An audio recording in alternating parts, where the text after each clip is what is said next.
Ce que je vous propose aujourd'hui, c'est un voyage dans le temps. Revenir sur les traces d'une histoire qui prend racine il y a un peu plus de 50 ans. Comprendre comment le djihadisme moderne est né, comment il s'est développé et pourquoi il continue de frapper. On va dérouler le fil rouge qui relie une invasion soviétique un peu trop ambitieuse, l'Arabie Saoudite, les États-Unis, l'ascension du terroriste le plus recherché de tous les temps, et puis, plus près de chez nous, Toulouse, Charlie Hebdo, le Bataclan, et bien plus encore. J'ai passé ces derniers mois à lire, compiler et synthétiser les travaux d'historiens, de journalistes et de spécialistes bien plus qualifiés que moi. Des centaines d'heures à explorer ce labyrinthe historique et conceptuel qu'est le djihadisme.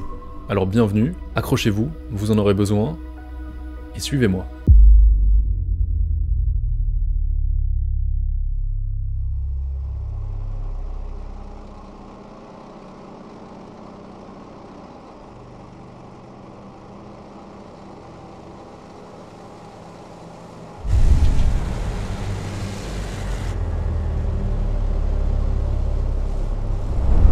Restera pas longtemps, juste le temps de restaurer l'ordre. Une intervention rapide et facile. C'est ce dont était convaincu le Politburo lorsque l'armée rouge franchit la frontière afghane pour une opération de réalignement politique en décembre 1979. Leur mission est simple, remplacer le président afghan, Hafizullah Amin, un marxiste jugé imprévisible et dangereux, par un autre président, Babrak Karmal, vu comme plus fiable et aligné avec les intérêts de Moscou. Mais c'est là que les problèmes commencent. La résistance se met immédiatement en place, et ce qu'on appellera les Moudjahidines commencent à créer des factions armées, certaines organisées autour d'un credo traditionnaliste, d'autres islamistes, mais toutes unies dans leur antagonisme au régime communiste afghan soutenu par l'URSS. Et un point sur la carte devient très vite le QG de cette nouvelle résistance. Peshawar, au Pakistan. Alors, pourquoi le Pakistan ? En fait, depuis quelques années, un sentiment de paranoïa plane sur le pays. À l'est, le Pakistan vient de perdre une guerre contre son rival indien en 1971, une guerre qui a mené à l'indépendance du Bangladesh. Et puis, la même année, l'Inde signe un traité d'amitié et de coopération avec l'URSS, ce qui lui offre un soutien diplomatique, financier et militaire de la superpuissance. À l'ouest, les soviétiques viennent d'entrer en Afghanistan, le Pakistan se sent comme encerclé, et donc, il permet aux Moudjahidines de s'installer dans la région montagneuse proche de la frontière afghane, une sorte de base arrière territoriale extrêmement stratégique, en plus de leur offrir une aide économique et militaire pour contrer l'influence de l'URSS. Sauf que, le Pakistan n'est pas le seul à avoir une opportunité dans ce conflit, et les États-Unis s'emparent du dossier. Ronald Reagan, voyant une opportunité de déstabiliser son rival existentiel, lance un programme clandestin sous l'égide de la CIA et du Congrès, et versera un total de 3 milliards de dollars aux Moudjahidines afghans sur 3 ans. Dans le monde musulman, de nombreux pays s'ajoutent à la longue liste de donateurs au mouvement de résistance des Moudjahidines. L'Arabie Saoudite donne notamment 1,8 milliard à la cause entre 1987 et 1989. Et en parlant d'Arabie Saoudite, deux hommes résidant au sein du royaume vont prendre une importance capitale pour la suite de notre histoire. Le premier est enseignant à l'université du roi Abdulaziz à Jeddah, et il s'appelle Abdallah Azzam. C'est un intellectuel qui a étudié au Caire, où il s'est rapproché du mouvement des frères musulmans. Connu pour des prêches radicales contre Israël et l'Occident, il est banni de Jordanie à la fin des années 70, et c'est là qu'il trouve refuge en Arabie Saoudite. Après l'invasion soviétique, il se solidarise immédiatement avec la cause des Moudjahidines, il organise des levées de fonds aux quatre coins du monde pour aider la cause, notamment aux États-Unis, où il peut d'ailleurs se déplacer librement. En fait, il est vu comme un marginal par les occidentaux, mais un marginal utile, parce que les dollars qu'Azzam récolte aux quatre coins du monde vont directement financer les Moudjahidines. C'était donc des dollars en moins à dépenser par le contribuable américain. Gagnant-gagnant quoi. Et puis, Azzam publie cet ouvrage, La défense des territoires musulmans, en 1984, dans lequel il fait la promotion du djihad défensif, une obligation individuelle selon lui pour tous les habitants du monde musulman. En fait, dans les grandes lignes, la contribution d'Azzam, c'est qu'il fusionne divers éléments des courants islamistes présents chez les Moudjahidines de Peshawar et les rassemble en une doctrine. Il devient en quelque sorte l'idéologue originel de ce qu'on appelle aujourd'hui le salafo-djihadisme. En fait, pour Abdallah Azzam, le monde musulman est en déclin depuis des siècles. Le djihad est absolument crucial puisqu'il servira à diffuser le dogme originel de l'islam dans le monde moderne et permettra de remettre l'histoire coranique en marche, en commençant par l'Afghanistan, à ce moment-là parasité par l'influence soviétique. Je reviendrai sur ces notions plus en détail dans la deuxième partie du documentaire. La deuxième grosse contribution d'Azzam, c'est la création du Bureau des services au début des années 80.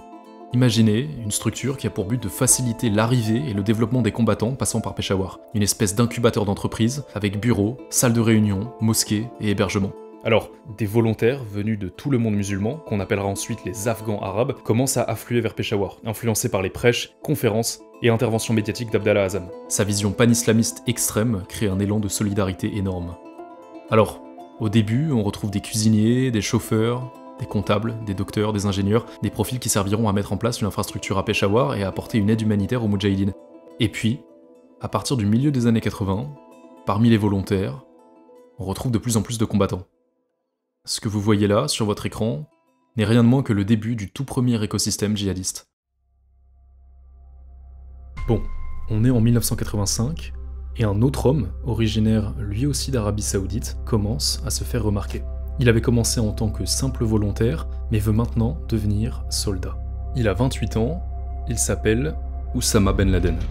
Il est le fils d'un magnat du BTP saoudien, et c'est important à mentionner parce que ça lui donne accès à une fortune considérable. À partir du début des années 80, il commence à faire des allers-retours entre son pays natal et Peshawar, sauf qu'il ne vient pas les mains vides, et utilise la colossale fortune familiale pour apporter un soutien financier au bureau des services. Il se rapproche d'Azzam et devient l'un de ses premiers disciples. Mais une idée commence à germer dans son esprit. Ben Laden veut aller plus loin. Alors, pour intensifier la formation des Moudjahidines les plus aguerris, il crée une nouvelle structure d'élite. Il fonde un complexe paramilitaire dans la région montagneuse de Jaji en Afghanistan, appelé la Tanière du Lion, et il en devient le chef militaire. C'est à cette époque que le terme Al-Qaïda, qui signifie la base en arabe, commence à désigner ce camp d'entraînement et les combattants d'élite qui s'y forment. Ben Laden commence donc à investir ses fonds dans cette nouvelle structure, au détriment du bureau des services, et puis un événement va venir chambouler la carrière de notre jeune saoudien. En mai 1987, la Tanière du Lion est prise pour cible par l'armée rouge. Mais, contre toute attente, Ben Laden et ses hommes arrivent à repousser l'assaut soviétique. Cet exploit, qui sera quand même pas mal embelli, le fait connaître, et comme ça, du haut de ses 30 ans, Oussama Ben Laden devient une figure importante dans le milieu du salafo-djihadisme. C'est aussi à cette époque qu'Oussama Ben Laden va progressivement se distancer de son mentor. En fait, Azzam est concentré en priorité sur le djihad dans le contexte de l'Afghanistan, un djihad défensif comme on l'a vu, mais comme je vous le disais, Ben Laden trouve que son ami ne voit pas les choses en assez grand. Il veut passer à l'offensive et étendre la lutte armée pas seulement au monde arabe, mais aussi à l'international. D'ailleurs, ces idées ne viennent pas que de Ben Laden, mais aussi d'Ayman al-Zawahiri, un idéologue associé au mouvement des frères musulmans et réfugié en Afghanistan, qui se rapproche de Ben Laden à cette époque et deviendra son bras droit. Bon, et puis dans tout ça, on en avait presque oublié que les soviétiques étaient venus à la base pour une opération de réalignement politique, rapide et facile. On est en 1989, l'armée rouge quitte le pays après 10 ans d'une intervention interminable et extrêmement coûteuse en hommes. 620 000 soldats soviétiques et membres du KGB ont été déployés en 10 ans, l'un des plus grands échecs politiques et militaires de l'histoire de l'URSS. Pour la CIA, le rendement sur investissement est ridiculement élevé. La victoire américaine semble totale. Et pourtant, alors que la poussière retombe, que les chars soviétiques quittent la plaine de Kaboul et que la raison d'être première de la résistance moudjahidine n'existe plus, le flux de volontaires arabes ne faiblit pas. Officiellement, ils viennent pour lutter contre le régime communiste de Najibullah, resté en place jusqu'en 1992. Mais pour beaucoup de combattants, Peshawar représente aussi la capitale du djihadisme international, le bastion d'une lutte idéologique contre leur propre pays d'origine. Et puis en parallèle, Ben Laden se réinstalle en Arabie Saoudite à la fin des années 80. Alors ce qu'il faut comprendre à cette période-là, c'est qu'il commence déjà à éprouver une sérieuse frustration vis-à-vis de la famille royale saoudienne. En fait, dans sa logique revivaliste djihadiste, il va proposer, plus d'une fois d'ailleurs, d'utiliser Al-Qaïda pour éradiquer toute influence séculaire sur la péninsule arabique. En 1989 par exemple, il propose d'utiliser son armée pour renverser le gouvernement marxiste du Yémen du Sud. Mais l'idée est rejetée. Le gouvernement saoudien, inquiet de l'impact déstabilisant qu'il pourrait avoir dans la région, lui demande gentiment de rester tranquille. Mais Ben Laden est convaincu qu'une mission divine lui a été confiée, et il ne se sent pas apprécié à sa juste valeur. Et puis, en août 1990, il se passe ça. La crise du Golfe éclate, l'Irak de Saddam Hussein envahit le Koweït, faisant planer une menace directe sur l'Arabie Saoudite. Sentant l'eau monter, le royaume commence à chercher des garanties de sécurité, et, c'était prévisible, Oussama Ben Laden saute sur l'occasion et propose une solution. Mobiliser ses anciens compagnons d'Afghanistan, les Moudjahidines, pour défendre le royaume. Après que Ben Laden ait exposé son plan, le ministre de la Défense, inquiet, lui demande « Il n'y a pas de grotte au Koweït. Que ferez-vous quand Saddam Hussein vous lancera des missiles avec des armes chimiques et biologiques ?» Et tenez-vous bien, Ben Laden lui rétorque « Nous le combattrons avec notre foi. » Sans surprise, Riyad est moyennement convaincu et se tourne plutôt vers les États-Unis, vu comme les seuls à pouvoir tenir tête à la colossale armée irakienne de près d'1 million d'hommes. Et donc, sous la bannière de l'opération Desert Shield, des centaines de milliers de soldats américains, britanniques, français et italiens arrivent sur la péninsule arabique. Alors en 1991, le Koweït est libéré, mais pour Ben Laden, la trahison est totale. Ce n'est pas seulement une humiliation personnelle, c'est une blessure idéologique. Le gouvernement saoudien refuse son aide et préfère accueillir des armées étrangères infidèles sur la terre des 2 lieux saints de l'islam, terre sur laquelle aucune faction occidentale n'avait mis les pieds depuis 14 siècles. Dans les cercles djihadistes, cet acte va cristalliser un tournant. La famille royale saoudienne n'est plus simplement compromise, elle est désormais considérée comme mécréante elle aussi.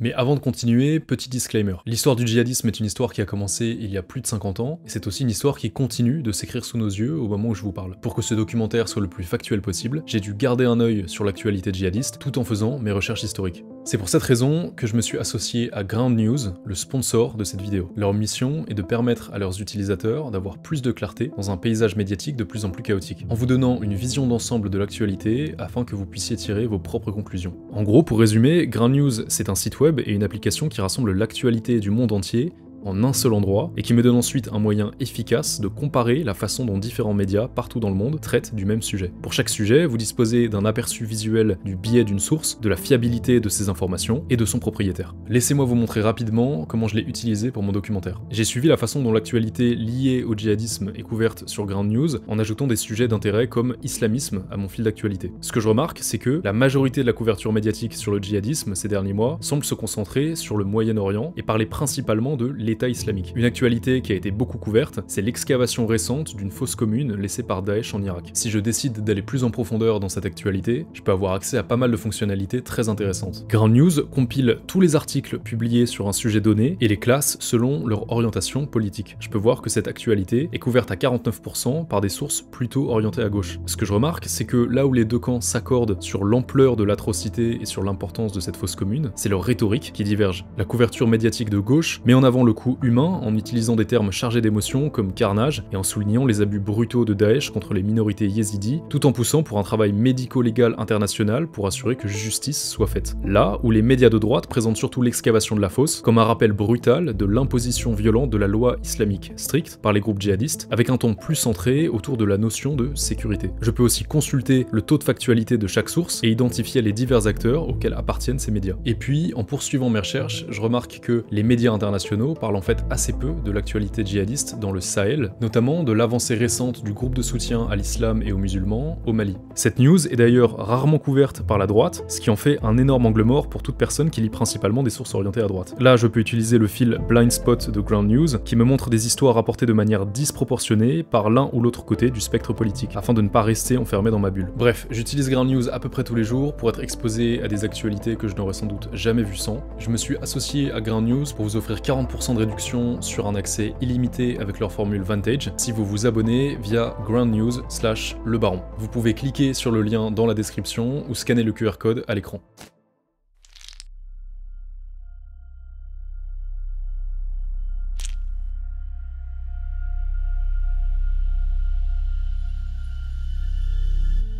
Et puis, à partir de 1992, le régime communiste de Kaboul tombe et précipite l'Afghanistan dans une guerre civile entre factions autrefois alliées contre l'envahisseur soviétique. Les financements généreux venus du Golfe tarissent brutalement, Peshawar s'enfonce dans la misère, et sa population dans la précarité. Alors entre 1992 et 1994, la plupart des vétérans désertent la ville, emportant avec eux leur expérience et leur idéologie. La communauté qui avait vu la naissance du djihadisme moderne s'éclate pour tenter de trouver racine ailleurs. Certains vétérans partent en Bosnie, où la guerre d'ex-Yougoslavie fait rage, d'autres s'installent ailleurs en Europe, notamment à Londres, où un bon nombre obtiennent le droit d'asile, au même titre que des milliers de réfugiés politiques, et puis d'autres encore partent en Algérie, où une guerre civile fait rage depuis le début des années 90. Pour donner un peu de contexte, en 1991, le Front islamique du salut gagne le premier tour des élections législatives. Craignant de perdre la mainmise sur le pays, le gouvernement algérien interrompt le cours des élections et procède à une campagne d'arrestation massive. Des factions armées islamistes commencent à émerger, et au sein de ces factions, un nouveau groupe fait son apparition. Le GIA, ou Groupe Islamique Armé. Un groupe créé par des vétérans algériens du djihad afghan, aguerris dans les camps de Peshawar et radicalisés par les écrits de Zawahiri et d'Azam. Alors, à l'image des thèses extrêmes de ces idéologues, Leur cible n'est pas seulement le régime en place, mais une majorité de la société algérienne, jugée comme étant en inadéquation avec leur vision de l'islam. Et au sein de ce groupe, un homme émerge. Jamel Zitouni, émir de l'organisation à partir de 1994, il se fait connaître en renforçant la tendance hyper violente du groupe. Même au sein de la scène djihadiste internationale, la violence dont le GIA fait preuve est très loin de faire l'unanimité. Le groupe éradique des villages entiers en Algérie, une tendance qui ne fera que se renforcer tout au long de la guerre. Et en parallèle de ces massacres, Zitouni commence de plus en plus à s'intéresser à la France, en tant que cible potentielle pour des attaques. Et ce, pour deux raisons stratégiques. Premièrement, parce qu'impliquer la France et l'inciter à apporter son soutien au régime algérien, comme ce que l'URSS avait fait avec l'Afghanistan une dizaine d'années plus tôt, ça pourrait rallier la population contre un ennemi impérialiste commun. Et deuxièmement, mélange de vengeance et de désespoir tactique, c'est aussi une tentative pour Zitouni de réactiver les mémoires de la domination coloniale française pour rallier la population à leur cause, en faisant diversion sur les massacres commis domestiquement.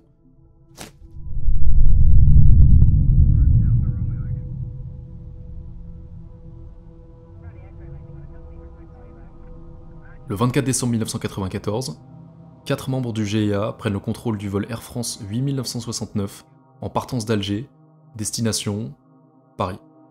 Alors que l'avion est sur le tarmac, les hijackers exécutent plusieurs otages, puis décollent. Voyant l'appareil se diriger vers leur sol, les autorités françaises arrivent à convaincre les pirates de l'air qu'ils n'ont pas assez de carburant pour atteindre Paris. L'Airbus atterrit alors à Marignane. Le GIGN, déjà en position, force l'entrée de l'appareil et abat les preneurs d'otages. Le projet initial du GIA était probablement d'écraser l'avion sur la Tour Eiffel. Quelques mois plus tard, une bombe placée dans une rame de RERB explose à la station Saint-Michel-Notre-Dame. Bilan, 8 morts, 117 blessés. L'attaque est revendiquée par le GIA, mais depuis Londres, où le leader des réseaux européens du groupe séjourne depuis plus de 3 ans. C'est la première attaque djihadiste de grande ampleur en Europe, et elle marquera l'événement le plus important dans une série d'attaques qui auront lieu en France tout au long de l'été 1995. Et il se trouve que l'un des auteurs de cette vague d'attentats, c'est Khaled Kalkal. Un nom qui ne vous dit peut-être rien, mais un nom qui joue un rôle crucial dans notre histoire, parce que Khaled est en quelque sorte le patient zéro du djihadisme français. Il représente le premier cas de transmission idéologique entre vétérans du djihad afghan et jeunes européens. Et là, on arrive en 1996, une année qui marquera un tournant décisif dans l'histoire du djihadisme. Après 4 années de lutte fratricide, un nouvel acteur s'affirme sur la scène afghane, les talibans, un groupe islamiste radical qui émerge en 1994 dont une grosse partie des effectifs viennent des écoles coraniques qui s'étaient développées dans des camps de réfugiés afghans au Pakistan au moment de l'âge d'or de Peshawar. D'ailleurs, taliban vient du mot pashto taleb qui désigne justement un étudiant en théologie dans une école coranique. Le 27 septembre 1996, les talibans entrent dans Kaboul et y proclament l'émirat islamique d'Afghanistan. Oussama Ben Laden, qui s'était exilé au Soudan, traqué par l'Arabie Saoudite pour ses critiques du pouvoir en place, décide alors de revenir en Afghanistan et de prêter allégeance au chef des talibans, le Mollah Omar. Et puis, progressivement, Ben Laden tourne son attention vers une autre cible. Sous la forme d'une fatwa, un avis religieux, il publie un message assez explicite. Tuer les citoyens américains et leurs alliés, civils ou militaires, est une obligation personnelle pour chaque musulman en mesure de l'accomplir où qu'il se trouve. Ce décret marque un tournant décisif, c'est l'entrée officielle dans l'ère du djihad global. En Europe, des groupes comme Al-Muhajirun, formés à Londres par des vétérans du djihad afghan, s'affilient officiellement à Al-Qaïda.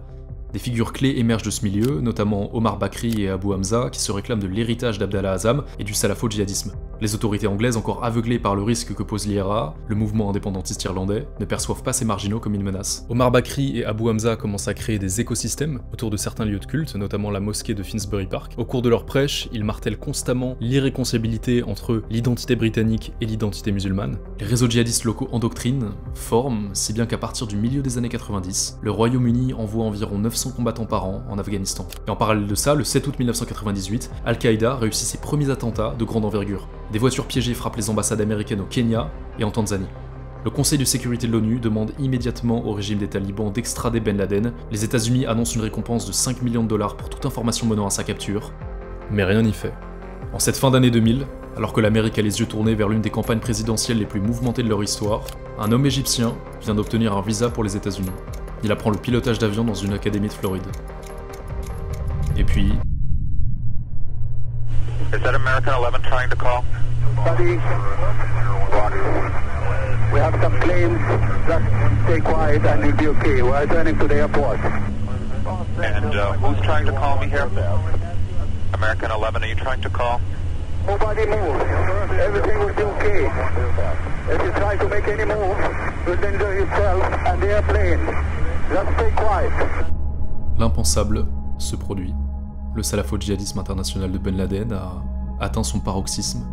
Et pourtant, à ce moment-là, alors que tous les yeux sont tournés vers les États-Unis et l'invasion de l'Irak et de l'Afghanistan, en Europe, et plus particulièrement en France, une deuxième vague est déjà en train de se mettre en place.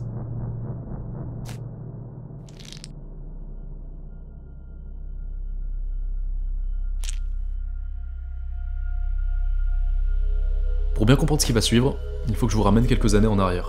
On est en 1999 et en France, personne ne s'en aperçoit encore, mais une ville va devenir l'une des capitales d'un djihadisme européen naissant. Toulouse. Et plus précisément un quartier de la ville rose appelé Le Mirail. Tout au long des années 90, quelque chose change dans les barres d'immeubles de ce quartier du sud-ouest de la ville. La mixité sociale s'effondre, la petite criminalité, le trafic de drogue et le chômage augmentent, puis tout va changer avec l'arrivée de deux personnages clés. Premièrement, cet homme. Nom de naissance, Abdoulillah Al-Dandachi, mais plus connu en France sous le nom d'Olivier Corel, dit l'émir blanc. Un émigré syrien, arrivé en France en 1973, il devient très actif au sein de l'association des étudiants islamiques de France dans les années 80 et commence à prêcher l'islam à Toulouse. Il effectue quelques séjours en Afghanistan dans les années 80, mais en France, sa radicalité l'empêche de devenir imam dans les lieux de culte officiels de Toulouse. Alors au début des années 90, il achète une ferme en ruine dans la commune d'Artigat dans les Pyrénées. Et c'est là qu'il crée un phalanstère. Contraction de phalange et monastère, en fait une petite communauté reculée où Olivier et ses adeptes pratiquent un islam radical et où les salafistes de la région se rendent en pèlerinage. Ce phalanstère d'Artigat accueillera par la suite les djihadistes français les plus influents des années 2000. Et puis, en parallèle de ça, un deuxième homme arrive dans la région toulousaine à la fin des années 90. Il s'appelle Abdelkader Chadli et c'est un proche du GIA algérien et un ancien combattant d'Afghanistan et de Bosnie. Il s'installe dans le quartier du Mirail avec d'autres djihadistes exilés ayant fui l'Algérie après la fin de la guerre. En 2000, il commence à organiser des séminaires religieux dans les HLM du Mirail. On compte assez peu de monde à cette époque, quelques adeptes des frères musulmans, quelques salafistes, et puis deux frères, Fabien et Jean-Michel Klein. Deux Français catholiques, convertis à l'islam en 1999 avec toute leur famille, qui dès leur conversion commencent à pratiquer un islam ultra rigoriste. Et pour pouvoir pratiquer leur religion tranquillement, sans être suspectés de quoi que ce soit, ils décident de s'installer, vous l'aurez deviné, au Mirail. Fabien est grand, imposant, il se fait tout de suite remarquer par son charisme. Petit à petit, il commence à faire du prosélytisme au sein de sa nouvelle communauté. C'est à ce moment-là que les frères sont repérés par Abdelkader Chadli et Olivier Corel, qui voient en ces nouveaux arrivants l'opportunité parfaite pour propager leur vision de l'islam au plus grand nombre. Et, au sein de cet écosystème en pleine effervescence, se développe une branche particulièrement extrême, représentée par 7 hommes, Sabri Essid, un trafiquant de drogue originaire du quartier des Izars, au nord de la ville, très connu et redouté dans ce milieu. Il est décrit comme habité par une violence totale. Il se rapproche d'Abdelkader Chadli et commence à adopter la doctrine salafo-djihadiste tout en continuant le deal. Rien de contradictoire pour lui puisque la vente de drogue se fait aux mécréants et permet donc d'affaiblir l'ennemi. C'est là, dans ces quartiers de Toulouse, au tournant du XXIe siècle, qu'un terreau particulièrement fertile permet la naissance de la deuxième vague du djihadisme français. Et puis, à quelques milliers de kilomètres de Toulouse, le 20 mars 2003, George W. Bush ordonne l'invasion de l'Irak, soutenue par une coalition d'une quarantaine de pays. L'effet à long terme de cette décision serait difficile à exagérer. Alors oui, Saddam Hussein est dégagé en 3 semaines, mais ce n'est pas si simple.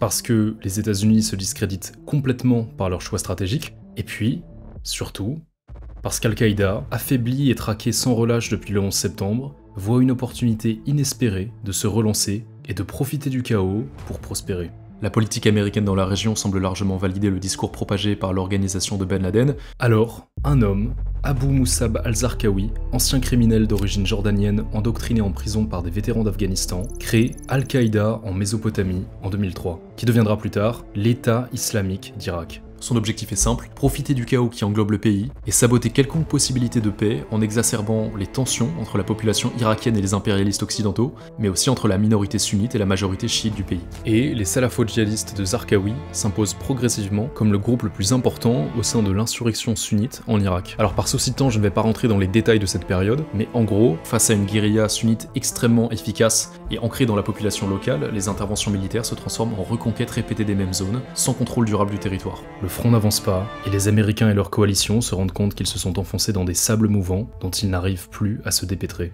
Et de retour en France, le quartier du Mirail change de plus en plus. Mosquées, librairies islamiques et signes religieux deviennent de plus en plus visibles. Pour les frères Klein et leurs acolytes, il ne s'agit pas simplement de recruter, mais aussi de transformer l'environnement local en un écosystème purifié qui se définit en opposition au reste de la société française. Et puis, progressivement, presque inévitablement, le Mirail et le phalanstère d'Artigat commencent à expatrier leurs adhérents vers d'autres territoires. Jean-Michel Klein part notamment au Caire pour tisser des liens avec d'autres réseaux extrémistes francophones présents sur place. Il fait aussi des allers-retours à Molenbeek, vu comme un des territoires en Europe où il était le plus facile de vivre le salafisme.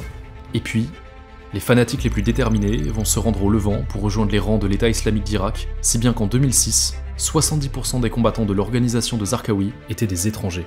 L'idée que vous devez retenir ici, c'est que cette période voit un passage de flambeau, des vétérans de la vague précédente à la nouvelle génération de djihadistes européens. Le salafo-djihadisme se transplante de la génération des années 90 à la génération des années 2000. Et la greffe est réussie.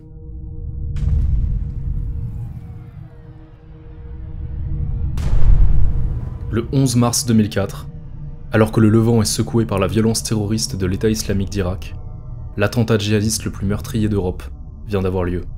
10 bombes explosent, en pleine heure de pointe, dans un train et 3 gares très fréquentées de la capitale espagnole. Bilan, 191 morts, 1800 blessés.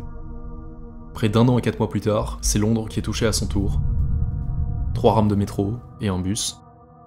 56 morts, 784 blessés. Ces deux attentats, en particulier celui de Londres, sont représentatifs de cette deuxième vague du terrorisme djihadiste dont je vous parlais. Les 4 terroristes du métro londonien sont nés au Royaume-Uni et ont fréquenté les partisans d'Al-Muhajirun, organisation créée par des vétérans du djihad afghan à Londres dans les années 90 et dissoute en 2004. Et pourtant, à partir du milieu des années 2000, la menace djihadiste semble baisser en intensité. Les plus gros attentats de la décennie sont derrière nous, et l'État islamique d'Irak, qui avait atteint son apogée en 2006, sombre progressivement dans la clandestinité après l'adoption d'une stratégie de contre-insurrection de la part de l'armée américaine et un ralliement massif de la part des milices sunnites au nouveau gouvernement irakien de Nouri al-Maliki. Alors les États-Unis reprennent espoir? Peut-être que cette guerre interminable se soldera par une victoire finalement. Et puis... Good evening. Tonight, I can report to the American people and to the world that the United States has conducted an operation that killed Osama bin Laden, the leader of Al-Qaeda. Le 2 mai 2011, Oussama Ben Laden est tué par un commando de forces spéciales américaines sous la supervision de la CIA. Mais, alors que l'Occident pensait enfin en avoir fini avec le salafo-djihadisme, un événement va venir tout chambouler.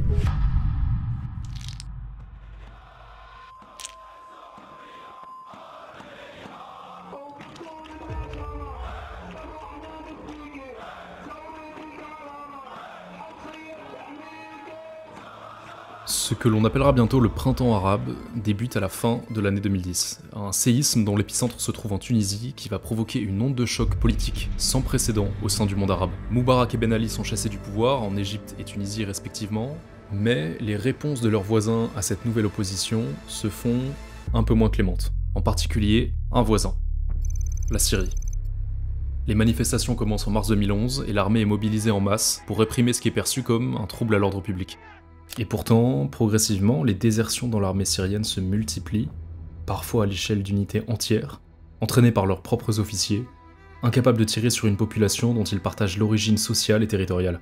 En juillet, le colonel Riyad al-Assad déserte à son tour et annonce la création de l'armée syrienne libre, qui regroupe plusieurs milliers de combattants. Bon, en réalité, cette armée, c'est surtout un label, plus qu'une structure militaire unifiée, mais ce qu'il faut comprendre à cette période, c'est que la spontanéité de ces mouvements de contestation mène à la création d'une myriade de brigades issues de diverses villes, quartiers, ainsi que de déserteurs de l'armée gouvernementale. Du coup, on a un énorme vide sécuritaire qui se crée en Syrie. Et ce vide, certains vont en profiter, vous commencez à connaître la chanson. Abou Bakr al-Baghdadi, ancien chef de l'État islamique d'Irak, qui avait disparu un an plus tôt, va dès 2011 envoyer un contingent de combattants, dirigé par Abu Mohamed al-Joulani, pour s'implanter dans le nord de la Syrie. De cette initiative naît le front Al-Nosra, branche syrienne officieuse d'Al-Qaïda qui dans un premier temps va dissimuler son affiliation à l'État islamique d'Irak, pour ne pas effrayer la population locale et les autres groupes rebelles. Et là, j'attire votre attention sur un point super important. Le front Al-Nosra n'a joué aucun rôle dans les manifestations initiales qui secouent la Syrie en 2011. Une fois que la mécanique chaotique de contestation s'enclenche, ils agissent simplement comme des charognards. Ils profitent d'une période d'instabilité pour grignoter la Syrie, déjà en état de décomposition. Exactement ce que Zarqawi avait fait 8 ans plus tôt en Irak. Malgré ça, le pari d'al-Baghdadi est réussi puisqu'Al-Nosra s'impose rapidement comme un acteur central. En moins d'un an, il revendique près de 600 attaques, dont plusieurs dizaines d'attentats suicides, et à partir de 2012, le groupe s'ancre sur le territoire syrien, notamment dans la région d'Alep.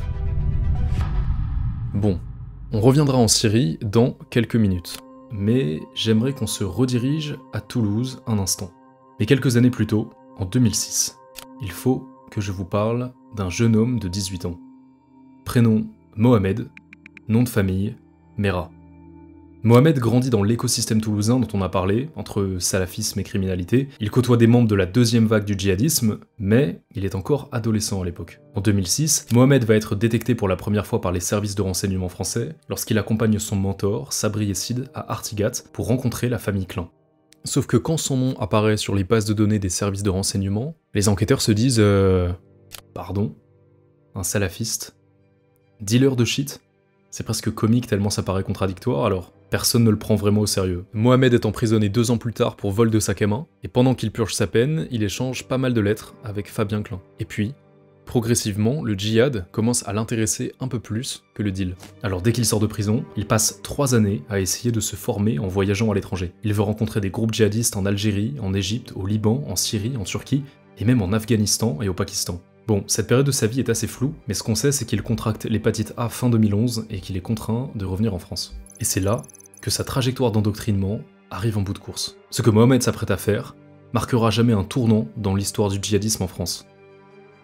Du 11 au 19 mars 2012, Mohamed Merah, dans un déchaînement de violences sanguinaires, tue 7 personnes et en blesse 2 autres à l'arme à feu. 3 militaires, un professeur et 3 enfants dans une école juive. C'est un choc, l'affaire est extrêmement médiatisée, surtout en cette période de campagne électorale, mais la tuerie est présentée comme un cas isolé, comme l'œuvre d'un fou, d'un loup solitaire. Sauf que ces attaques ne sont ni une anomalie statistique, ni le résultat d'une quelconque folie. Le parcours de Mohamed Merah est cohérent. Ses actions s'inscrivent parfaitement au sein du développement du djihadisme toulousain des années 2000. Alors pourquoi est-ce que Mohamed Merah marque un tournant dans l'histoire du djihadisme en France? Parce qu'il ouvre une voie alternative, celle d'un ressortissant français qui pratique le djihad sur le sol français. Merah devient le premier dans la période post-11 septembre à franchir cette ligne en France. Aucun attentat de ce type ne s'était produit depuis Khaled Kelkal et le RERB en 1995. Alors, grâce au développement d'écosystèmes djihadistes sur les réseaux sociaux, ces actes sont relayés en masse. Il devient une sorte de rôle modèle, une inspiration pour des centaines d'autres jeunes en cours de radicalisation partout en Europe. Au même moment, au Levant, le front Al-Nosra commence à gagner en puissance, comme on vient de le voir. C'est l'amorce de la 3e vague du djihadisme. De retour en Syrie, la guerre continue de faire rage et un phénomène intéressant commence à se produire. Des hommes partent pour faire le djihad et rejoindre le front Al-Nosra. Alors, comme la vague précédente, vous allez me dire, mais encore plus. 30 000 personnes de 2011 à 2014.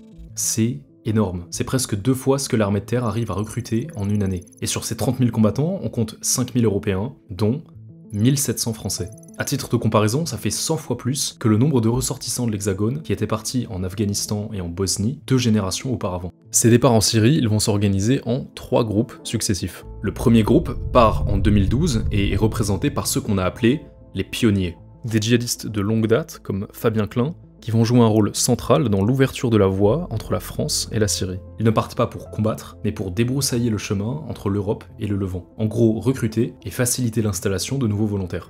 Cette position d'administrateur, elle leur assure une espérance de vie bien supérieure à celle des recrues suivantes, qui seront beaucoup plus exposées au combat. 1 an plus tard, le deuxième groupe part, dans le courant de l'été 2013, sauf que cette fois-ci, les choses changent un peu sur le terrain. En avril 2013, Abou Bakr al-Baghdadi proclame la fusion des groupes irakiens et syriens pour former l'État islamique en Irak et au Levant. Mais cette initiative est aussitôt rejetée par Abu Mohamed al-Joulani, leader d'Al-Nosra. En fait, ce désaccord est le reflet d'une grosse fracture doctrinale. Joulani accuse Daesh de parasiter la lutte contre Bachar al-Assad en détournant les ressources du groupe vers un projet de califat international et transfrontalier. Mais en réponse, Daesh, partisan d'une approche absolutiste, qualifie le projet d'Al-Nosra de nationaliste, et donc allant à l'encontre de l'ambition d'expansion universelle du califat. En d'autres termes, le front Al-Nosra proche d'Al-Qaïda reste fidèle à une approche stratégique et territoriale, alors que Daesh revendique une lecture totalisante, prophétique, et sans frontières du djihad. Des dissensions qui vont d'ailleurs continuer à s'accentuer avec le temps. Sauf que quand notre deuxième groupe de combattants européens arrive sur place, eh bien, ils doivent choisir un camp. Et en très grande majorité, ils vont choisir la formule Daesh. Pour une raison très simple, l'offre de l'État islamique est beaucoup plus cohérente pour eux. Daesh offre un exil religieux total dans une terre où les émigrés européens sont reçus les bras ouverts, puisqu'ils vont venir peupler le futur califat. Ouais, bon. La désillusion s'installe rapidement. Confrontés à un choc culturel et linguistique avec les populations locales, souvent perçus comme des étrangers mal intégrés, ils réalisent qu'ils ne seront pas les héros qu'ils espéraient être sur place. Certains essaient de revenir sur leurs pas, mais Daesh verrouille les sorties et instaure un système répressif contre les déserteurs. La période d'anarchie initiale de la première phase laisse place à une organisation bien plus stricte. Et puis, finalement, un troisième groupe part à l'été 2014. C'est à ce moment que Daesh commence à atteindre son apogée territorial et militaire. Apogée qui durera 1 an à peu près. Mossoul est prise sans grande résistance en juin 2014, suivie par une offensive fulgurante en Irak et en Syrie. Si bien qu'à l'été 2015, le califat couvre une surface comparable à celle du Royaume-Uni et abrite près de 8 millions d'habitants. Le flot de départ vers le Levant est en pleine crue. Quelques décennies plus tôt, Al-Qaïda avait servi de barrage pour filtrer ces nouvelles recrues, mais l'État islamique laisse le torrent d'adhérents se déverser au Levant. Dès leur arrivée, les volontaires remplissent des fiches pour renseigner leurs informations, les recrues doivent renseigner leur groupe sanguin dès la 4e ligne. La dernière case, elle, est intitulée « Date et lieu de décès ». Le piège djihadiste se referme sur ses proies, les jeunes recrues pensant arriver sur la terre promise réalisent qu'ils se sont volontairement inscrits pour l'abattoir. Et pourtant, le lien entre la France et la Syrie n'est pas unidirectionnel. Daesh comprend vite que pour maximiser son impact et porter son projet politique, elle doit s'attaquer aux sociétés qu'elle déteste tant pour les faire basculer dans la division et la guerre civile. L'année 2015 vient de commencer. Bonsoir et bienvenue à tous dans cette édition spéciale du journal de 20h consacrée à l'attentat le plus meurtrier que la France ait connu depuis plus de 50 ans. 2 hommes armés ont tué ce matin 12 personnes et fait au moins 11 blessés dans les locaux du journal satirique Charlie Hebdo. Les auteurs du massacre de Charlie Hebdo sont représentatifs de cette 3e vague de djihadisme. Saïd et Chérif Kouachi commencent à être impliqués dans la filière djihadiste parisienne dite des buts de Chaumont à la fin des années 2000. Ils sont endoctrinés en prison par un vétéran du GIA, puis prêtent allégeance au groupe Al-Qaïda sur la péninsule arabique en 2011, après un voyage au Yémen où ils suivent un entraînement militaire. Ils se sont aussi coordonnés avec un ancien codétenu, Ahmedi Koulibaly, qui organise une prise d'otage dans un hypercachère le lendemain, cette fois-ci au nom de l'État islamique. 1,5 million de personnes défilent à Paris, les plus grandes manifestations depuis la libération de la capitale, marquant la fin de l'occupation nazie, 71 années plus tôt. On reviendra sur la réponse sécuritaire du gouvernement un peu plus tard, mais ce que personne ne sait à ce moment-là, c'est que le pire reste encore à venir. À 300 et quelques kilomètres de là, dans un autre phalanstère djihadiste, une attaque d'une ampleur sans précédent est déjà en cours de préparation. Molenbeek, commune de Bruxelles. Un groupe de djihadistes français et belges, issus du 2e et 3e groupe d'émigration en Syrie, revient en Europe pour exécuter une attaque. Le 9 novembre, le commando se décide sur leur cible finale. Le 12 novembre, ils arrivent à Paris. La suite, vous la connaissez.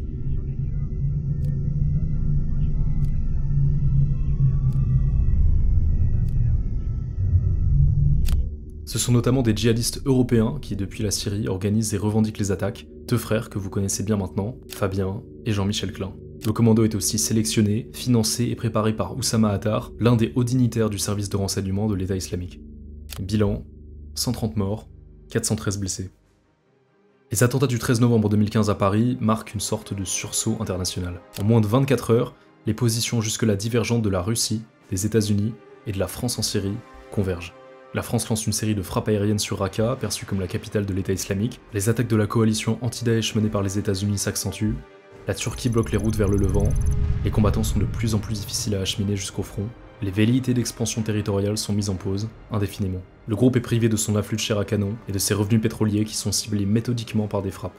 Bref, petit à petit, Daesh se retrouve en plein état d'asphyxie et cherche désespérément un second souffle. Alors, dans une fuite en avant désespérée, le groupe redouble d'efforts sur le front européen. Mais au Levant, Daesh continue de perdre du terrain et des combattants. Les pionniers français de la première vague disparaissent un à un. En février 2018, Sabri Essid est tué dans un règlement de compte. 1 an plus tard, les frères Klein sont tués dans une frappe aérienne à Baghouz, dernier bastion de l'organisation alors qu'ils vivaient reclus dans un camp civil. À mesure que Daesh s'effondre militairement, l'organisation se désagrège de l'intérieur. Comme le GIA algérien avant lui, l'État islamique est miné par ses propres contradictions. L'intensification des purges, la suspicion généralisée, les règlements de compte entre factions et l'échec de sa prophétie messianique alimentent une spirale autodestructrice.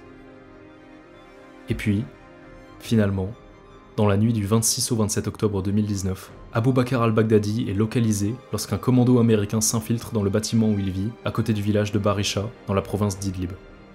Pris au piège, il se fait exploser avec toute sa famille. On est alors exactement 39 ans et 10 mois après que les premiers chars soviétiques ont passé la frontière afghane. Qui aurait pu imaginer un tel dénouement ?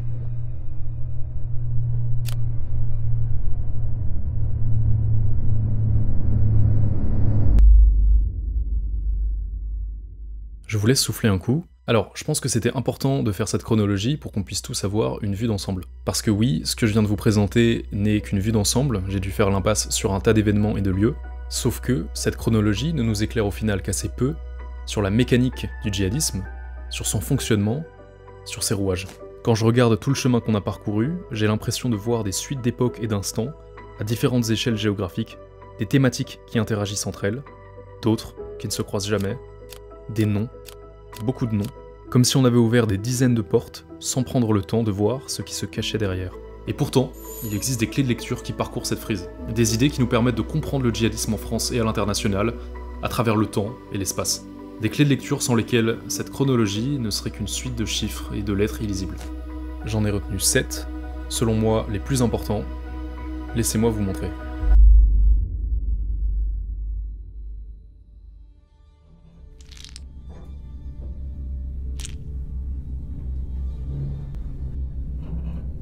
Alors comme vous pouvez le voir, la deuxième partie de ce documentaire va fonctionner comme un ascenseur. À chaque étage se trouve un concept, représenté par le petit symbole que vous voyez à côté du chiffre qui lui correspond. Les deux premiers étages sont un peu techniques, mais difficilement simplifiables. Promis, je vais faire de mon mieux pour ne pas trop vous ennuyer. Je me permets donc de faire un arrêt ici, au premier étage, pour répondre à une question importante. Super importante. Salafisme et djihadisme, qu'est-ce que ça veut dire concrètement, et quelle est la relation entre les deux ? Le salafisme est une doctrine religieuse, philosophique et politique qui cherche à raviver les pratiques des premières générations de l'islam, collectivement appelées les pieux prédécesseurs, faisant référence aux 3 premières générations de croyants après la mort du prophète, dont la dernière s'est éteinte vers 810. Ces 3 générations sont considérées comme ayant vécu l'âge d'or d'un islam authentique et orthodoxe. Petite parenthèse d'ailleurs, le salafisme est très proche de la doctrine du wahhabisme, si bien qu'aujourd'hui les termes sont utilisés de manière interchangeable, même si ce sont à la base 2 courants distincts. Si ça vous intéresse, je vous ai mis quelques sources sur le sujet dans ma bibliographie. Mais là où ça se complique, c'est que le salafisme ne représente pas un bloc monolithique. Il existe en réalité plusieurs types de salafisme. L'une des variables qui permet de distinguer entre ces différents types de salafisme, c'est la relation qu'ils ont au pouvoir et la manière dont ils veulent l'exercer ou le transformer. Par exemple, des groupes salafistes dits quiétistes vont soutenir le pouvoir en place, comme en Arabie Saoudite, avec un mouvement, le madkhalisme, qui prône la non-intervention dans les affaires politiques et l'obéissance au gouvernement, même si celui-ci est perçu comme injuste, tant qu'il garantit l'ordre islamique minimal. Et puis, à l'inverse, le salafisme peut aussi être une source d'instabilité politique majeure, comme on l'a vu avec les divers groupes djihadistes présents en Syrie et en Irak tout au long des 2 dernières décennies. Des groupes pour qui le gouvernement n'a aucune autorité légitime. Et donc, 2 mouvements peuvent se réclamer du salafisme tout en étant en désaccord total sur des sujets essentiels. D'ailleurs, de nombreux salafistes quiétistes tentent à voir Daesh comme des marginaux dangereux. Le salafisme doit donc être analysé à la lueur du groupe qui dit y appartenir. Sa signification précise va dépendre de qui s'en réclame, dans quel but et dans quel contexte. Maintenant, le terme djihad en tant que concept est à la fois changeant et opaque, parfois un peu flou. Il y a pas mal de débats sur sa signification, tant sur le plan juridique que linguistique, mais aussi sur les modalités de sa mise en œuvre. Le mot vient de la racine jahada, qui signifie peiner, lutter ou faire un effort. Le salafo-djihadisme désigne donc un courant de pensée théorisé par Ayman al-Zawahiri, le bras droit de Ben Laden, et Abdallah Azzam, comme on l'a vu un peu plus tôt. Un courant de pensée adopté par des groupes qui se trouvent à l'extrême du spectre salafiste, des groupes comme Al-Qaïda, Al-Shabaab, Boko Haram ou l'État islamique, qui prônent une approche de contestation violente vis-à-vis de l'autorité en place et de l'ordre international. Mais ce qu'il est très important de retenir, et ce qui fait du salafo-djihadisme un mouvement à part entière, c'est que ces idéologues ont complètement remanié des concepts clés de théologie musulmane, en leur donnant un sens alternatif pour justifier leurs actions. Laissez-moi vous donner un exemple. Le terme Tawhid, dans la théologie musulmane, désigne l'unicité et l'omnipotence absolue de Dieu. Il est généralement divisé en 3 catégories: l'unicité de sa souveraineté, l'unicité de son droit à être adoré, et l'unicité de ses attributs. Le tawhid, c'est un concept ultra important, c'est le pilier central de l'islam. Et la contribution des salafo-djihadistes, c'est la création d'une 4e catégorie de tawhid. Tawhid al-Hakimiyya. En gros, seul Dieu a le droit de légiférer, et tout système politique ou toute loi qui émane d'une autorité humaine usurpe un attribut divin. Non seulement ça, mais n'importe quel régime opérant en dehors de la charia peut être déclaré mécréant, et il devient donc légitime, voire obligatoire, de le combattre militairement. Cette innovation, elle est critiquée par les salafistes quiétistes notamment, qui voient cette prise de liberté théologique comme complètement interdite et inutile, mais cette 4e branche du tawhid est essentielle aux salafo-djihadistes, puisqu'elle permet de politiser leur combat et de justifier la destruction d'à peu près toute forme de gouvernement s'opposant à eux. Et donc, le message central du salafo-djihadisme, c'est que le djihad n'est plus seulement une vérité théologique, c'est une obligation politique militante, sans laquelle vous n'êtes pas un vrai musulman. Le concept de salafo-djihadisme, il est absolument clé à comprendre parce qu'il a participé à créer une révolution, une sorte de mutation génétique du terrorisme. En fait, jusque dans les années 80, le terrorisme pouvait être défini par 2 caractéristiques majeures. Numéro 1, son ancrage territorial. Les groupes terroristes agissent au sein d'une aire géographique délimitée, soit comme point de départ, soit comme cible. Et numéro 2, sa logique de réactivité. Les agissements des groupes terroristes dépendaient en grande partie des initiatives de l'autorité étatique qu'ils combattaient, que ce soit le tsar de Russie ou l'armée coloniale française. Ces 2 traits nous livrent une clé de lecture essentielle. Jusque dans les années 80, le terrorisme était un phénomène local, ou du moins localisé. Et puis, Al-Qaïda entre en scène. Et il chamboule tout. Parce que leur idéologie est transnationale, parce qu'il ne s'agit plus seulement de combattre l'ennemi proche, les régimes arabes, mais de frapper l'ennemi lointain, les puissances impérialistes occidentales. C'est cette logique de projection qui donne naissance au djihad global. Selon Oussama Ben Laden lui-même, Al-Qaïda est plus qu'un groupe, c'est une avant-garde, une innovation, une méthodologie, une franchise dont les seuls liens sont un système d'action, un nom et un but commun. Et pourtant, au sein de cette révolution, le terrorisme a continué à muter rapidement dans les 30 dernières années, si bien qu'il existe des différences très prononcées entre l'Al-Qaïda des années 90 et l'État islamique des années 2010. Par exemple, le 11 septembre, c'est la caractérisation d'un parti pris bien spécifique de la part d'Al-Qaïda. Des attentats coûteux, préparés avec une précision hors pair, très difficile à organiser et encore plus difficile à répliquer. Eh bien, les attentats de type 11 septembre sont complètement laissés de côté par des groupes comme Daesh qui ont préféré démocratiser le terrorisme. En permettant à des filiales locales et des individus de participer à la cause directement depuis chez eux, chaque attaque a un potentiel dévastateur plus faible, certes, mais le djihadisme devient accessible à tous, et donc, il peut se multiplier plus facilement au sein des sociétés européennes. Et puis, un autre élément super marquant, c'est la différence dans les styles de communication. Al-Qaïda, c'était des pages et des pages d'ouvrages et de traités pour expliquer la jurisprudence de leurs actions dans l'islam. Et c'est parce qu'Al-Qaïda voulait se présenter comme un mouvement religieux légitime, un groupe qui avait su allier théologie et pratique militaire. Mais Daesh, c'était l'inverse. Une communication courte, efficace et accessible au plus grand nombre, des vidéos impactantes mêlant art et violence à la Quentin Tarantino, et un discours bien plus manichéen et simpliste que son prédécesseur. Et donc, dans ce contexte de mutation du terrorisme, l'État islamique se place à l'extrême d'une branche déjà extrémiste du terrorisme. Il devient la caricature d'un mouvement déjà très caricatural. Cette révolution du terrorisme moderne, elle est en partie rendue possible grâce à notre 3e principe fondamental.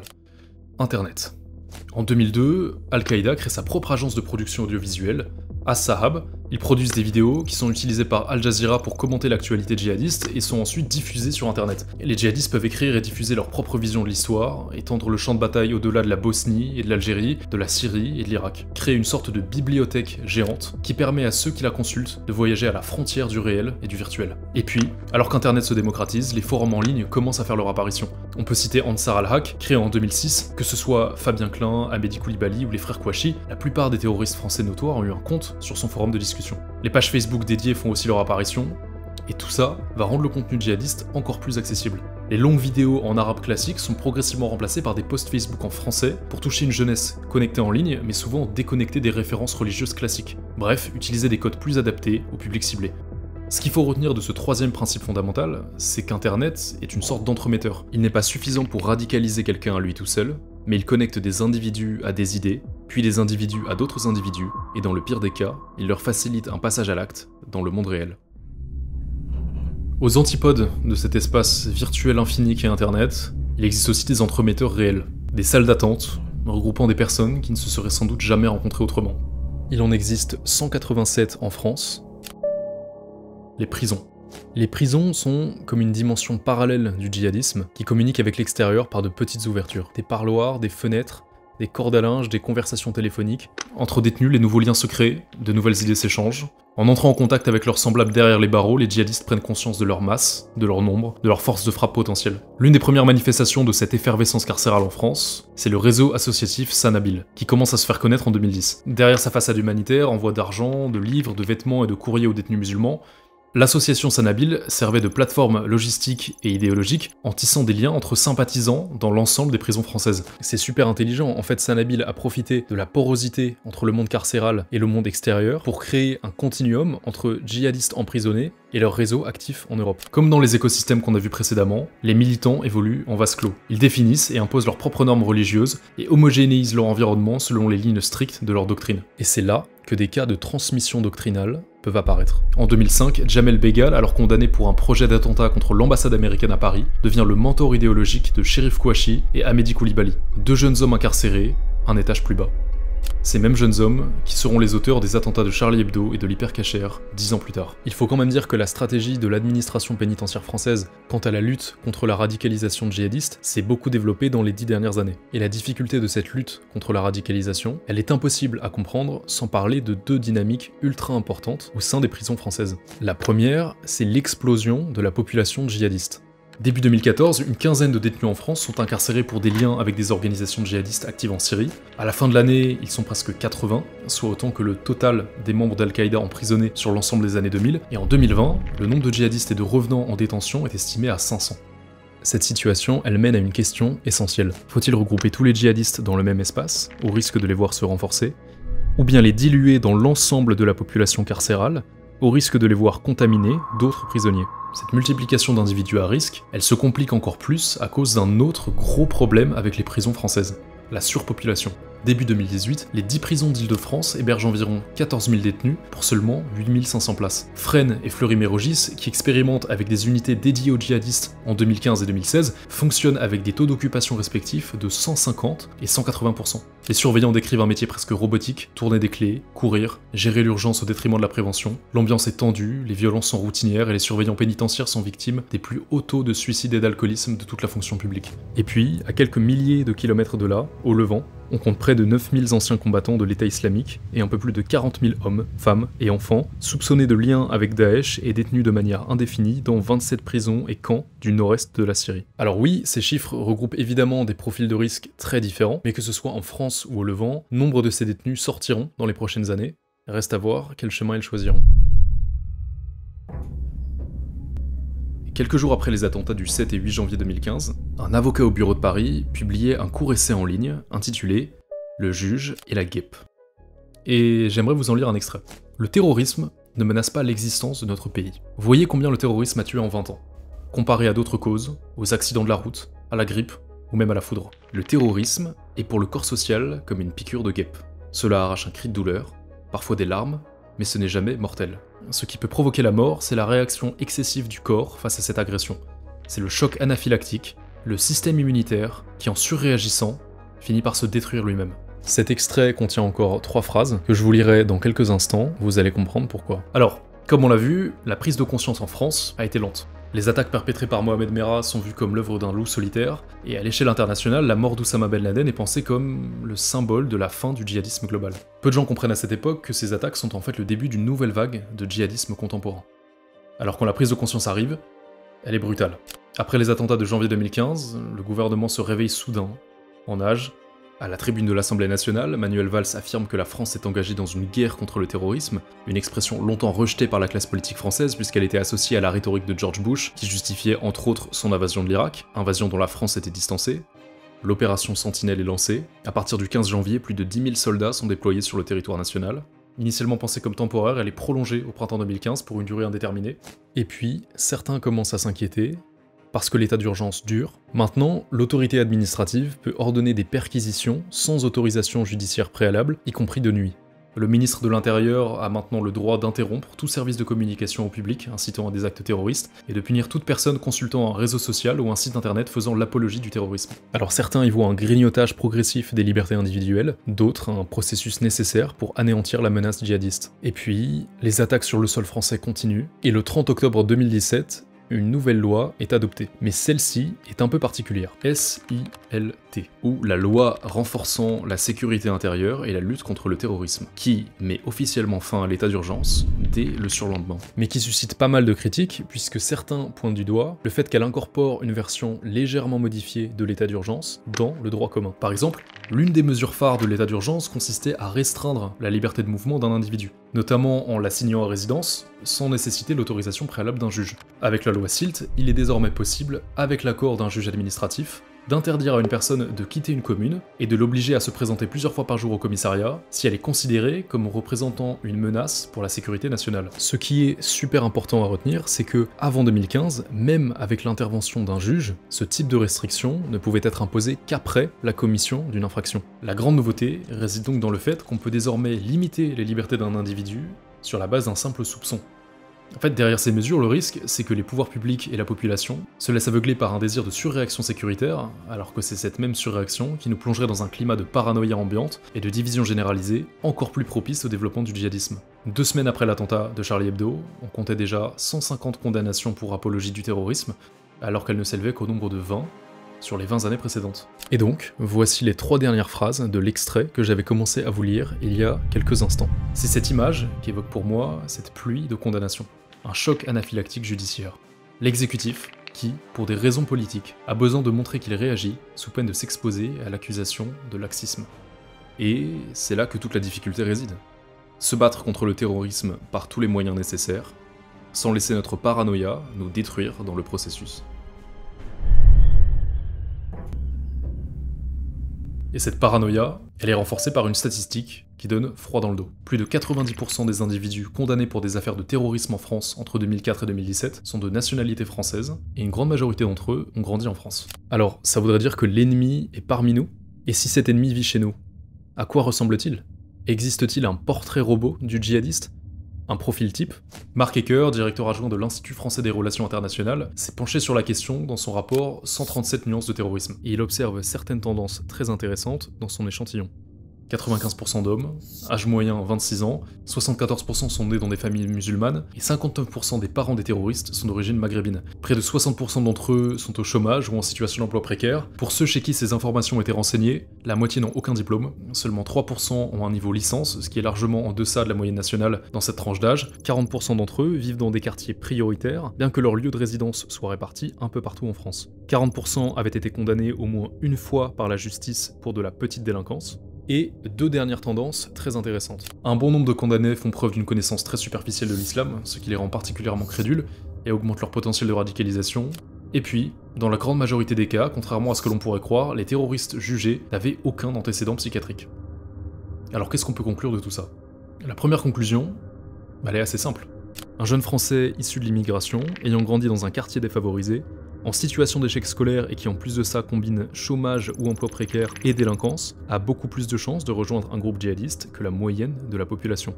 Et ça, Daesh le sait, et c'est exactement ce genre de personnes qu'ils visent avec leur propagande, en proposant le djihad comme un projet de vie rédemptoire. Mais, cette étude ne nous éclaire pas sur un profil type, mais sur des grandes tendances. Et donc, si je tente de produire un portrait robot avec les caractéristiques mentionnées plus haut, on arrive à un résultat comme ça. Le portrait robot ne peut pas être terminé. On a une forme humanoïde, un peu trouble, des esquisses de traits du visage, on devine, sans pour autant voir, on a quelques indications, mais rien qui permette de reconnaître un futur terroriste avec certitude. Et c'est là que réside aussi l'un des plus gros dangers de la menace djihadiste. Elle dépeint un portrait flou, sur lequel vous pouvez projeter ce que votre imagination veut bien vous montrer, ce que votre paranoïa veut bien extrapoler.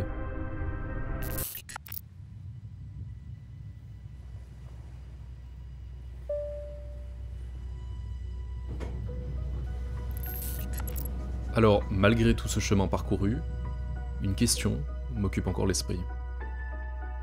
Où en sommes-nous aujourd'hui? Regardez cette plage. Pensez au cycle des marées.